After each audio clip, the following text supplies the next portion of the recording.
The residential district was surprisingly vast. Brick houses lined the streets, creating a cityscape reminiscent of traditional Western Europe, complete with fountain plazas and public parks.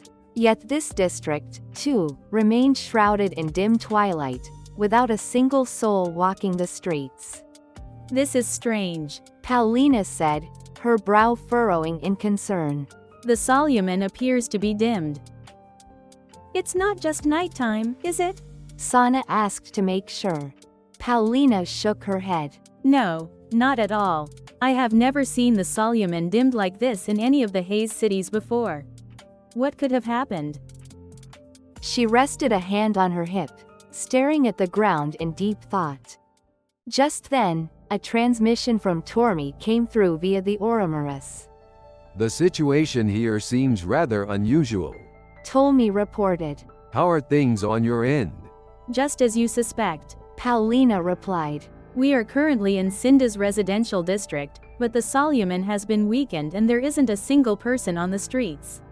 "I see, it is much the same here." Tormi's feed materialized on the Oromarus display, showing a townscape reminiscent of medieval Europe, filled with spire-topped Gothic architecture. Yet just like Cinda, it was dim and completely deserted. "What shall we do?" "For now, let's observe the situation a little longer," Tormi said, speaking as calmly as a field reporter broadcasting live. "I will report the situation to the central office in the meantime. Please proceed with extreme caution." With that, he cut the connection. "Well, you heard him," Paulina said, turning to Chris. "What do you think? Shall we go ahead and explore for now?" "Guess we don't have much choice," Chris said, turning back to face the rest of the group.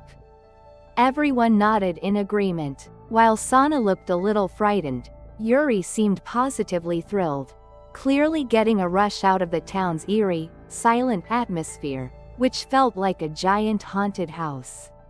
According to the map on the Oromarus, Cinda's residential district had an irregular, jagged layout. It stretched 2.3 kilometers at its longest point north to south, and 1.8 kilometers east to west. The entire area was not covered in houses. The buildings grew sparser toward the east, giving way to open lots in the southeast sector. Chris and his group were currently at the western edge. Teleporters were scattered throughout the district like bus stops, allowing for easy travel within the area. According to Lanimir, thanks to the Elu's spell, the Rubalopus would react to Chris's life energy, as long as he came within a 500-meter radius of the crystal.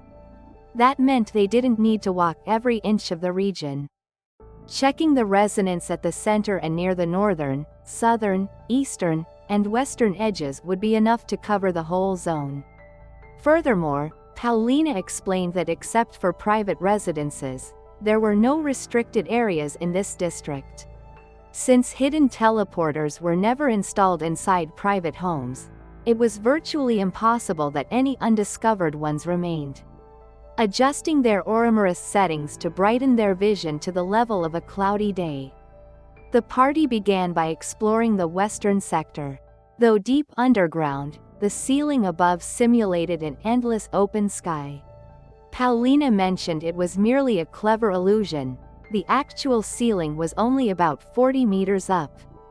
The brick houses were uniform in design, lining the streets at neat, equal intervals. Peering through the windows from the outside revealed only dark, unrecognizable interiors. They advanced to a plaza about 50 meters ahead and circled it completely. However, the Rubalopus showed no reaction whatsoever. There was no sign of human presence, not even a stray sound. "Do you think maybe there's an event going on somewhere and everyone gathered there?" Yuri mused as they headed back toward their starting point. "Like, maybe they turned off the lights to save on electricity?"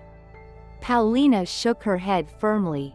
"I doubt that. The people of the Haze cities are fiercely independent. I cannot imagine them attending a gathering like that. And even if they did, they would never turn off the Solumen." The Solumen is powered by crystals resonating with electronic light energy, making its energy virtually infinite. The concept of saving electricity simply doesn't exist here. Rebuffed so decisively, Yuri bowed her head. Oh, I'm sorry. No, please don't apologize. Paulina waved her hands in flustered embarrassment. The gesture softened the atmosphere, bringing smiles back to Sana's and Yuri's faces. I've been meaning to ask. Sana said, glancing at Paulina's attire. Your outfit is so cute. It's a Pura, right? Paulina wore a blue dress reminiscent of a cheongsam that accentuated her silhouette, featuring high slits up the sides. Thank you. I had this tailored in Vestimerna and altered it a bit myself. Paulina replied. Pura designs tend to all look so similar, after all. Wow, really? That's amazing. Sana said enviously. By the way, what kind of property does your Pura have?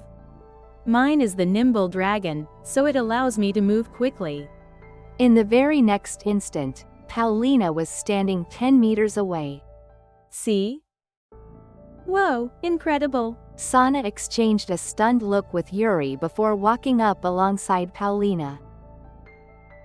How do you figure out a Pura's property? I still haven't figured mine out.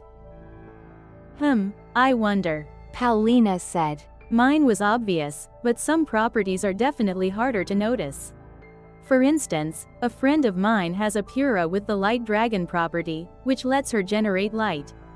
It took her forever to figure it out, though. After all, the subterranean cities are always brightly lit, so when would you ever need to turn on a light? Paulina chuckled softly, and Sana laughed along with her. Don't worry about it too much. Paulina reassured her gently. You'll discover its trait when the time comes. If you haven't found it yet, it just means you haven't needed it so far. After returning to their original spot, the party used a teleporter to jump to the northern edge. However, the situation there was identical to the western sector. They moved on to the east and south, checking the Rubalopis at each location, before finally warp traveling to the central area. Having thoroughly searched all sectors, they found no reaction from the Rubalopis. Just as they were about to return to their starting point, a sharp clack echoed through the silence. Everyone froze in their tracks. Paulina dropped into a low stance, scanning her surroundings. Chris and the others followed her lead, crouching down. While only Elandra remained standing, her eyes sharp as she swept the area. Wait, where's Bibi? Sana asked Chris via telepathy. Chris looked around. Bibi was nowhere to be seen. Standing back up, Chris whispered to Sana. That noise was probably just Bibi. He called out into the dim air. Bibi, where are you? Come back. After a few calls, Bibi came flying back through the air. Where did you go? Chris chided, sheathing the dagger in his hand before catching the creature in his arms. You can't just wander off on your own. Yeah, sorry, but something's weird here. Bibi whimpered. Weird how? There's a strange smell. Bibi twitched his nose, sniffing the air from within Chris's arms. What kind of smell? It smells kind of like the stuff I smelled when Sana was passed out. When Sana passed out, Chris thought. That was in the school storehouse. If it was the scent from that room, could it be incense? Does it really smell like that? Chris mimicked Bibi and sniffed the air, but he couldn't catch anything unusual. Hey, Bibi, Sana asked, stroking his head. Were you far away until Chris called you? Yup. I was flying all over checking things out. Chris and Sana exchanged a swift, horrified glance. If Bibi was somewhere else, then what made that noise just now? Tension spiked through the group once more. Suddenly, with a heavy creak, the front door of a nearby house swung open. A towering man stepped out from inside. He was wrapped in a sweeping black cloak that dragged along the ground, with a deep hood pulled down over his face. His ominous aura made it glaringly obvious that he was no citizen of the Haze cities. Chris and his companions froze in place. More doors began opening all around them. Men of similar build emerged one after another, each draped in black robe-like cloaks, their faces ghostly pale. Run! Alondra shouted. Clutching Bibi in his arms, Chris sprinted toward the nearest teleporter. Sana and Yuri bolted right behind him. All three stepped onto the platform at the exact same moment. In that split second as the light gathered, Chris caught a glimpse out of the corner of his eye of Paulina and Alondra diving onto a separate teleporter.